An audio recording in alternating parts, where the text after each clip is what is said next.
Cathy, I just, I want to know how would I get started on this? Like it's just fascinating what you do. So how would I start this at home? Do you sell worms? And if you do, like how many do I need to get started? Like just kind of walk me through that process of getting going on the vermicomposting at home.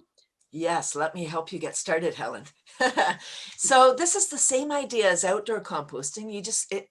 The worms require a carbon nitrogen mix. So you need some kind of container to hold your worms.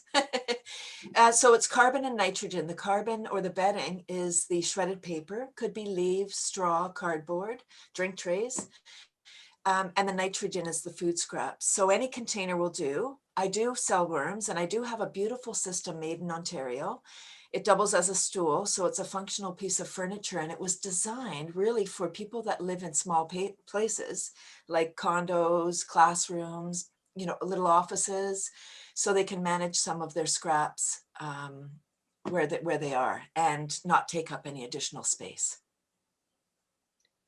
Wow, that's so how did you get into this? Like what made you say that this is what I want to do with my life?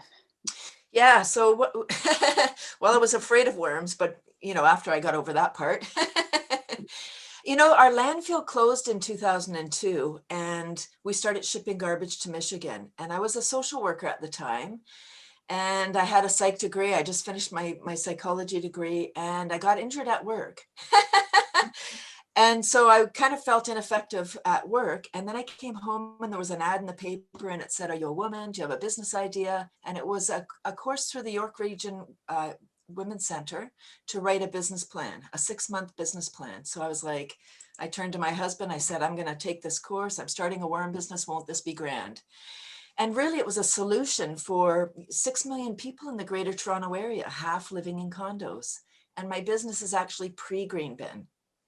When we have a problem, that's when we come up with solutions. So the green bin was the solution to the landfill closing and all of those people without outdoor space to do composting. So yeah, the worm composting offers a solution for anywhere, again, classroom, condos, homeowners as well, of course, because after I started my business, I realized it's a waste management tool for sure, but the worms convert that beautiful material. It's a resource. So the worms convert that into black gold, AKA castings or worm poo, which is nutrient rich, wonderful stuff that you can add into your garden so that we can grow more nutrient rich food. That's so and sorry, where do you live that you don't have that you're shipping your garbage to Michigan? So we're just I'm in Bradford, just north of Toronto, but I'm really talking about the GTA or the Greater Toronto area. Right. The landfill closed in 2002 and we started shipping garbage to Michigan. That's been solved now, but it went on for a couple of years. 200 garbage trucks every day, Monday to Friday. And do you happen to know what the percentage of food waste that is mixed in with our garbage that's being shipped? Like I mean, I know you're saying that, this is pre-green bin that you started, but like a lot of people do still throw their food away with their regular garbage, even with the green bin program. Do you happen to know any statistics on that? I do happen to. Thank you for asking. So there has been lots of research done on food waste, residential food waste. Guelph did a research project and York Region also did one. And they both found similar studies that about 25% of residential waste, garbage, or 25% of the food that we bring home ends up in landfill. So as a visual, imagine bringing home your groceries, say you have 4 bags, just invite people to leave 1 bag right at the curb, right off, like don't even bring it in the house, you're going to throw it away. Yikes. Yeah, that's incredible. And Yeah. then the damage that does to the climate, the releasing the methane and all the rest of it. So yeah, you've definitely found a solution for sure. Yeah, So it's a multi-pronged solution. I mean, it's again, waste management, soil production, food security, all in a worm. And this time that we're in, this COVID time, has really allowed a pause for sure. It's a cuckoo time. I don't wish this to continue, for sure not. What I find very hopeful, Helen, is the demand has increased for worms, for gardening, for beekeeping, growing mushrooms. All of the do-it-yourself projects have an increased demand, and that's a beautiful thing, because that means people are becoming aware. It's 19 years I've had my worm business, and up to a few years ago, I was still meeting people who had never heard of vermicomposting. And I came up with an expression many years ago, and it was, without awareness, action is impossible. If you don't know about worms in the house, you're not calling me. It's bad for business. So, it's just, it's interesting. Like, are you one of a million of businesses, or it's just you? Like, are a lot of people in this business now? Like, it's slowly becoming trendy, but is it so trendy that, not, I don't want to take away from your business, but like, do you have company in your field? Let's just put it that way. That's a great question. We need more, for sure. We need more people to join the worm world. It's not sexy. It's getting sexy. Worms, worms in the house. How do you like me now? In the challenge in Canada is our climate, right? We have winter, it's cold, worms in the house, you need space. The challenge is the climate. So there aren't very many growers. The majority of red wiggler growers are located in BC, I would say, in Canada. The States has many more worm growers than we have in Canada. Right. And we do have a question here. Do you know of any local Halton region sources for red wigglers? I don't, and actually there seems to be, it's a great question. I'm not too far from Halton, so I would consider myself local to Halton. So you would ship to Halton? Absolutely, and pickup is possible in Bradford as well. We ship across Canada currently, weather dependent. With this COVID time where we've actually stopped shipping out of province. Yeah, just because there's so many broken supply chains, and couriers and Canada Post are not guaranteeing delivery. We will resume in the spring, but currently we have a shortage. We have a waiting list, and that happened the last time. We currently have our lockdown where I'm located, and the last time we got locked down in Ontario, I think it was last March or April, we also had an increase right away, and we got a waiting list again at that time. Wow. We need more growers. We definitely need more. And I find it very hopeful. This is a beautiful thing that anybody can do. And you talked about climate change, mitigating, looking after our food waste is one way that we can mitigate climate change. We can all, keep that little bit of food scraps and paper out of landfill, and create some black gold so we can grow something. Even if you live in a condo, you can grow something in a potted plant, or grow some lettuce, grow some chives, grow something, grow some herbs.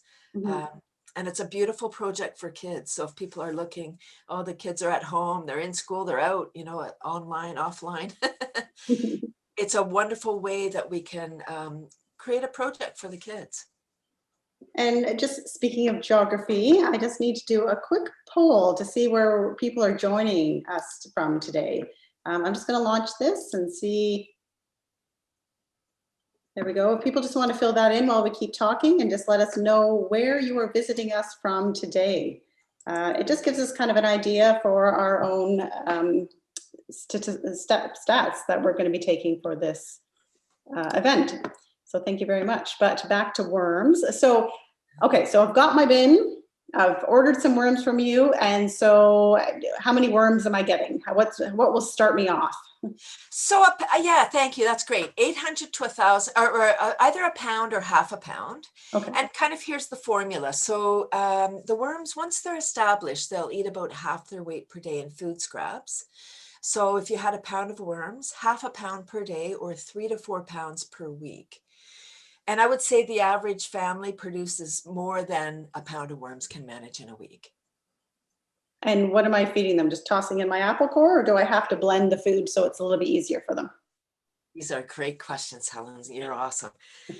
The worms don't have teeth. So the the more effort you put out for up front, the better the compost you're going to get out back and the faster the process. So you're adding in all of your fruit and veg, coffee, tea, pasta, rice, beans, grains, plant clippings, cereal. It's really endless what can go in. So I'll tell you what stays out. Versus the green bin, no meat, no dairy, no sauce, kind of no greasy stuff. The worms breathe through their skin. This is aerobic process, meaning with oxygen. It should never smell like rotting food. It should never have a bad odor that's offensive. That's rotting food. Like green bin is not composting yet until it gets, taken away and put in the composting system. So you want to make sure that you don't feed too much. So you want to keep it smelling kind of like the forest floor. It's a beautiful natural scent. Okay, so we've got a couple of troubleshooting questions, which I'll get to in a second. But first of all, what soil am I putting them in? Am I just going outside, digging some dirt up, and then putting the worms in there, or do I have to get potting soil? What am I putting them in? Beautiful, love it. So you're going to add. So the bedding is some shredded paper, leaf straw cardboard. It's going to be chopped up or shredded or something. And then you want to add about 1 liter of soil, this kind of soil, not potting soil. You don't want to buy soil. You want to, if you have a yard, just go out into your yard somewhere you haven't put any chemicals and take about, just a scoop of soil. You're adding the soil for the microbes and the grit. Worms don't have teeth. So there's little bugs or microorganisms in the soil that help to break, that help to break down the food for the worms. Okay, perfect. So now the troubleshooting. So some people are getting mold in their bins. So how would you prevent that? So mold, thank you. That's great. Mold is, when we hear mold, we think, oh no, that's bad. No, mold is just a type of decomposer. It's just another organism. There's all different types of mold, just like all different, microorganisms. So if the mold kind of looks like cotton candy, I call it cotton candy mold. It's kind of spreading across the top of your bin, across the bedding. That sometimes is an indication of a few things. It could be either that it's too dry, so there's not enough oxygen, or too wet. And I know that's like, how do I know? Well, you call me and we talk about it. So the mold isn't harmful to us and it's not harmful to the worms, right? It's just a decomposer. So what you can do, just remove that cotton candy mold and blend it in. That's fine. There's a mold called slime mold, which is beautiful. Oh my gosh, if you Google slime mold, it's magic stuff. And how slime mold works, just like it sounds, it's really wet. And slime mold will occur when your bin is on the moist side. And it usually sometimes is on top of the bedding if it's really wet on top, but it will be on top of the roof. And it takes on a life of its own. It's multicolored, like neon colors. And it's a whole organism. It's like Google it. It's magnificent and not harmful either.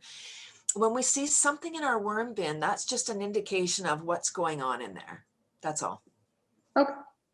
And what kind of temperature do I want my room to be? So how cold can I go before trouble occurs? That's beautiful. Beautiful. So there's 3 key elements to successful worm composting: temperature, moisture, and airflow. Temperature, room temperature, 16 to 28 Celsius or 60 to 80 Fahrenheit if you're from the old school. Better too warm than too dry. So say 25 is perfect. Nobody keeps their house at 25. So the worms are very resilient. I would say the lowest you want to go is 15 or 16, and then they start going into survival mode. So yes, they'll survive, but they're not eating half their weight. They're not reproducing. They're not doing what you want them to do. So better too warm than too cool. Okay. And if you were making your own worm bin, should you put holes in the bottom to drain out the liquid? Good question. Yes, this is one of the good ones. So holes in the bottom, you need to have holes for sure. So here's a few things about holes. If you're going to put your bin outside spring, summer, and fall, which you can, you don't want to have holes in the top, because if it rains, then your bin may get too wet. So just holes around the top around the side. Holes in the bottom. So worm people are divided about 50-50, holes in the bottom or not. Up to you. If and I'm from the camp of yes, at least one hole in the bottom. So you want to have a hole in the bottom if you're using just like a tote or a Rubbermaid bin, something like just a single layered bin. And the reason is if your bin gets too wet, then you can keep that plugged, like taped or, covered somehow. And then if it gets too wet, then you can easily just elevate one end of your bin and remove the whatever you had covering the hole. Then the excess moisture will drain out, and that allows you an easy way to get rid of the moisture. If you don't have holes in the bin, you really need to be careful not to let it get too juicy at the bottom, because then if it's too wet, it will become anaerobic, and the smelly part is the gas that will rise and could be damaging to your worms. Okay, and I mean, can I go on holidays? Is this something that it's like owning a dog? I have to take it with me if I go on vacation? Not like a dog at all. No, much easier. So if you go on a vacation, have a great time. You can go for a couple of weeks, no problemo. And the worms are going to be like, phew, I wish they'd stop checking the bin every day, because we don't like the lay. We don't like to be disturbed. Like, feed us and leave us. That's a good motto for worm composting. So if you're going for a couple of weeks, no problem. That's fine. Have a great time. If you're going for longer than, say, 2 or 3 weeks, then you don't want to add much more food, because then you may create anaerobic conditions. If you've got somebody coming in to water your plants, ask them to add some apple cores or something into your worm bin, and that will keep it going. So just add a little bit more food. If you're going to be gone for longer than a couple of weeks, then you can maybe take the worms with you, or or hire a worm sitter. Okay. Another business down the road. So now we're going to segue a little bit. So once we have some outdoor worm questions, but I want to kind of lead up to that. So how do I get the good, rich castings without losing all my worms? How do I separate that? Beautiful. So if you don't have a system like the living composter, like I sell, or any of the tower composters, then what you need to do once your worms are separated, the easiest way, there's a few different methods, but I'll talk about one way for sure, is the dump and sort. So you put your bin, you dump your contents out on a tarp or something, put it in small round piles. I mean, spring is coming, so you can wait till it warms up outside. It's a little bit messy inside. Put it in small round piles. The worms are photosensitive or afraid of the light, so they go down into the piles. Just scoop off the top, scoop around the sides, maybe an hour to separate a bin. Once you get your worms separated, you'll set up your new bedding, add the worms back into the new bedding, and then you'll have your compost that you can then use on your plants. And this rich soil, can I grow plants directly in it, or do I mix it into my garden soil outside? Great question. Don't grow plants directly in worm compost. It's super rich. You'll get lazy plants. If you start your seedlings in pure castings, you'll get couch potato plants. So they'll be really super strong, and then they won't be able to hold their head up, because they're like the food, they don't have to go anywhere for the food. So the roots are like, oh, here are the chips right here. So somebody's asking, how do you attract worms to a dry, hard dirt area of a garden? Well, you add water for sure. Worms are 90% moisture, so it needs to be moist. You would add some mulch, add some, like if you've got access to any manures, like any of the vegetarian animals, cow, horse, goat, sheep, rabbit, those are all wonderful manures to use.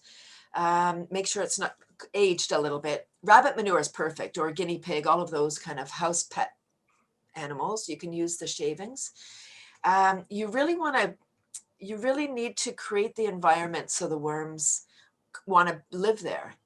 And you can add, so people ask if you can add worms to your outdoor your garden. The red wigglers are not the worms to add to your outdoor garden. You want like the bait worms, the Canadian night crawler.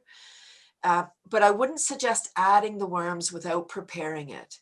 It sounds like it's too dry there, and it's really hard soil. So you want to make sure that the worms are going to be able to make their way through. So what a great thing to do in the fall is to add, it's called lasagna gardening or lasagna composting, and you can Google that. And you do layers. So you put a layer of, say, mulch, a layer of cardboard, some coffee grounds if you have, or manures, and you just do layers. And you can even add a tarp on top, and then the worms and whatever the organisms around will come there during the winter. And because winter, you know, it's counterintuitive, but winter is the time when soil is regenerating. Yeah, it puts out spring to fall, like it's feeding the plants, it's doing all that. So then it's deplete by winter, and it needs to regenerate. While we're resting, the soil is rejuvenating. It's beautiful. And back, bringing our whole bin back inside, somebody asked if it's safe from rats and mice in your house. Do you think they would be a problem? Unless you have rats and mice in your house, which, you know, most people do in the walls. Sorry about that, everybody. You know, they're not actually attracted to the, they're not attracted to the worm bin. They're attracted, they would be attracted to the worms, but I haven't heard of anybody having issues with rats and mice in the house, like having them actually be attracted there. If you add worms to an outdoor composter, and you know the rats and the mice are out there, they may find their way into an outdoor composter if it's not hot enough. So if it's not actually functioning properly, the rodents may make their nest in there. You know, it's perfect. It's a buffet. Yeah. So back to the bin inside, how often do you need to replace the carbon bedding material? So the worms are eating both. So they're eating carbon, and they're eating half their weight per day. They're eating the carbon, the paper, and they're eating the nitrogen, the food scraps. So you start with a goodly amount of paper, and then you're eating the food scraps. No, the worms are. You're adding in the food scraps.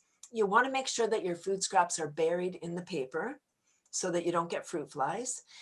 Once it becomes, so you can add the paper on an ongoing basis, but you don't necessarily add it every time. You just want to make sure that you're able to bury your scraps. And what a good kind of practice to do is, once you've got your bin going, you're burying your scraps, then you can add maybe a couple of inches of shredded paper on top. You add it dry. That will help absorb the extra moisture. And then that top paper will start to decompose, and then we'll be ready once the worms are ready to start consuming that. So we have somebody who's, I'm guessing a teacher, because they're asking, our classroom vermicomposter ended up getting fruit flies, which led to complaints from other adults working in the classroom. So is there a solution to reduce or avoid getting fruit flies in the bins? Thank you, teacher. I love teachers. Welcome, welcome, welcome. Worms offer an amazing, tremendous learning opportunity.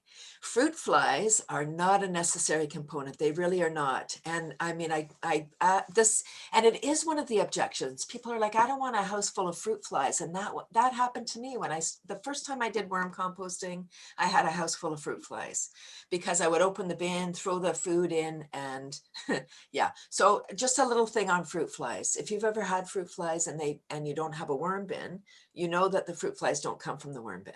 Because you've had fruit flies and you didn't have a worm bin. And I really want that to be people to really understand that piece. So I'm going to use bananas as my example. When we bring the fruit, the bananas, whatever fruit home from the grocery store, as it gets speckled and ripened, like bananas, we don't wash the banana first, right? We just peel it and then we eat the banana. We will wash the apple, we'll wash the pear. So the fruit fly eggs are on all of the fruit, they're fruit flies. So as the banana peel starts to get speckled and ripen, it's the perfect environment for the fruit fly eggs to hatch and fly around and bug us. We called them bugs, right? So they bug us. We should have called them something else, but we called them bugs, so they bug us. Something you can do, and this goes with all of your fruit, your orange, melon, any of the fruit that we don't generally wash. Once we bring it home, give it a quick rinse. That will wash off the fruit fly eggs. The second piece is really making sure that your peels are buried in the bedding when you add the food into your worm bin. If you're in a school, that will make sure that if there's fruit flies flying around the school, they won't find their way into your worm bin. So how do you get rid of them? Once you get them, it's like being health, it's like our health. We want to stay healthy and not get sick, rather than get sick and then, oh, now what, how do I get better? Right? You have to boost your immune system. So you want to not get fruit flies. That's the best answer. If you have fruit flies, the best way to get rid of them is, okay, you ready? Fruit flies have a very short lifespan. So, they only live a day or two. So the easiest way to get rid of them is vacuum them. So open up your worm bin, vacuum up. Thank you. Vacuum the fruit flies, the ones that are flying around, the adults, and then remove the top inch or so of your bedding. Any fruit fly eggs that may be in there will be removed. So rinse and repeat. Keep doing that until you've got rid of your infestation of fruit flies. And they're not harmful to us. They're not harmful to the worms. They're helping them, right? They're decomposers. The worms are like, thanks, fruit flies. They bug us, right? Just because they're bugs, but they're not causing any health issues. They just bug us. Yeah, I think that's Thank probably you. the issue. Yeah. Yeah. So somebody, I'm not entirely sure what the question is. Guinea pigs on aspen, cedar, or pine shavings. So is cedar okay? Thank you. Cedar, not okay. Good. Thank you for that. It just not that they're not okay. It's just that cedar takes a very long time to break down, and there is some kind of toxic thing in cedar, which is why it protects your sweaters from moths. So I would say thank you for that. Thank you for mentioning cedar shavings. Yes, if you're using cedar shavings with your little pets, don't put those in your worm bin. And that liquid that does form in the bottom sometimes, can you use that as a fertilizer?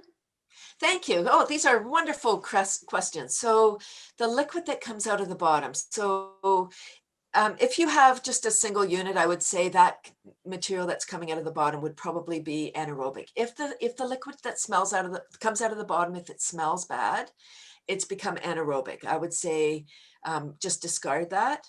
If it doesn't smell, you can dilute it and use it as liquid fertilizer for sure. Yes, it is usable, but only if it doesn't smell. And it's not good or bad. It's not that, oh, if it smells, it's bad. Different microbes, that's all. Aerobic is with bacteria that require oxygen. Anaerobic is bacteria that does not require oxygen. So that's the only difference, not good or bad bacteria. Okay. So are there any, I mean, it sounds like everything's wonderful, but is there any downsides to having a vermicomposter? But like, is there anything that, I mean, people have said, oh, they're worried about the mold, and you said that's not too big a deal. It won't harm us, and the fruit flies won't harm us. So is there anything that's just a point where you think, oh, just start again because this is not going well? Like, is there anything that's a big red flashing light for you that's to really, really look out for? This is not going well for you. The biggest barrier for people to start worm composting is the worms. And, I do have a psychology degree, and thank goodness, because I help people overcome their fear of worms. And so and I was afraid too. And not that, most people are not afraid that they're going to harm us, just that they're gross or icky. And that's how I felt. And so what happened was I'm meeting a lot of adults who were traumatized as children, maybe in the schoolyard or by a sibling. After a rainy day, the worms are on the sidewalk, and it's kind of fun to chase somebody around. Not really. Stop it, everybody. The poor worm. So if you're afraid of something, there's no way you're bringing that into your house, even if you think it's a great idea, even if you're like, this is really great. And back to teachers, I really have had teachers say to me, this is really great. I would love to do this, but I'm afraid of worms, And so, yeah, do it, because the kids will look after it. There's ways around doing this. You don't have to be hands-on with the worms. Once you get your worm bin going, it's really working, and it's patience. I guess the biggest advice I would have for anybody wanting to do this is patience. We think that we can just flick a switch and everything's going to disappear. No, it's not the green bin. You can't just throw it in and the truck comes along. No, right? It's a process. We just have to wait, let the microbes get established, and it's magic. For anybody that has been successful at worm composting, you know, you put something in and then whoo, wow, it disappears, and then you add more stuff and then it turns into this nutrient rich stuff, soil that you can grow more beautiful, delicious, nutritious fruits and vegetables. And you know, I'm in Bradford, so already I have beautiful black gold in my yard. Had my business for 19 years. So all of the overs, all the stuff that I don't sell goes into my garden. I don't need a shovel. I like if we feed the soil, we don't need to feed the plant. Like, don't put anything on your plant that you wouldn't eat. Like, there's some products that, you know, it's blue. You mix it with water and you put it, like, only blueberries are blue. So, you know, if you're like, even for plants, we need to not put chemicals in the yard because it's harming the soil, which is harming our plants, which is harming us, which is harming the bees, right? I don't want to be on a soapbox because this is super hopeful. This is a beautiful thing. And once we overcome the ick factor, then we can embrace the worms. Like, they have 5 hearts each. They live up to 10 years. They turn garbage into gold. Wow. A group of them is called a squirm, like in my documentary. There's no reason not to do this. And it's a feel-good thing. You know, we do this and we can feel good about what we're doing. And then we can grow some delicious food. When you grow food, any parents that are out there, if you're like, what am I going to do with my kids? If you've got even a little plot of land, or you just live in an apartment, that's fine. You can have, you know, if you have a balcony, you can have plants out there. Grow some stuff, because once we get attached to our food, then we don't throw it away. If you spend time growing something, you're making soup or you're doing something with those scraps. Yeah, truer words have never been said. So we'll just, I think we're almost running out of time. So one last, I'm going to slip in 2 more questions. Somebody wants to know how they can convince their husband to keep them in the kitchen. I don't know, that's more of a psychology question than a actual question. So how do you convince your other half to be able to keep a vermicomposter in the kitchen? Yeah, it's a good one. So I would suggest keeping it somewhere else at first. If you have it in a nice, like, decorative container, he might not even be looking in there. He won't even know you have worms if you don't tell him. Yeah, that is not the coffee canister. And somebody wants to know what's the best method to store finished compost through the winter. Ah, good one. Yeah, so you can store it. I would say it's living material, so it can freeze. So you can store it in an open container, say in your garage if you have a garage, or in a shed, or just in the basement, just in an open bucket. Yeah, you just don't want it. Well, it can dry out, but once it gets moist again, it will what do you say? Come back to life. Well, Cathy, this has been an amazing talk. I have found out so much about worms. Like, these guys are just amazing. Somebody said, oh, how do you know when to divide your worm colony? So, well, this will be our very last question because we are running a little bit over time. So I think this one's kind of important to slip in there. So how do you know when to start dividing your colony? This is a great question. So here's the formula. So worms will double in number in under ideal conditions in about 3 to 5 months. They will regulate their population based on available space and available food. You'll never be overrun with worms. At a certain point, you'll have lots of worms, and you're like, wow, so many worms. So at that point, you can take some out and, divide your colonies, set up another bin. The worms that you removed will replenish, and then they'll also get established in the new system. So really up to you when you want to. You can either expand your system or just keep it going, and they'll work it out. Perfect. Well, thank you so much. This has been a delight to talk to you today. Like, it's who knew there was so much about worms? Thank you. And thank you all for joining us today. This has been a very good turnout. We are so pleased to start Halton Garden Week with such wonderful speakers such as Cathy. It's This has just been great. So thank you all very much for joining us. And thanks again, Cathy. This has just been fabulous to talk with you today. Thank you. Thank you, everybody. So if you're uncertain how to leave, if you're on the Zoom broadcast, you want to go down to the bottom and you can say leave. Otherwise, if you're on the feed loop, yes, and be sure to check out the exhibit hall and Cathy's Crawly Composters on feed loop.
Okay, I think we're down to the 5 of us in the meeting now. Yes, and behind the scenes has been paused as well. It's just Cathy's pre-scroll page that's up. Okay. It all looks good there now too. Awesome session, Cathy. Thank you. Those were awesome questions. That was perfect.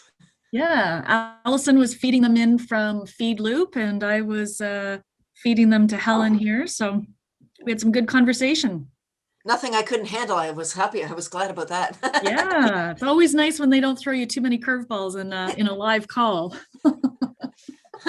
And that was my question about how do I convince my husband to let me keep them in the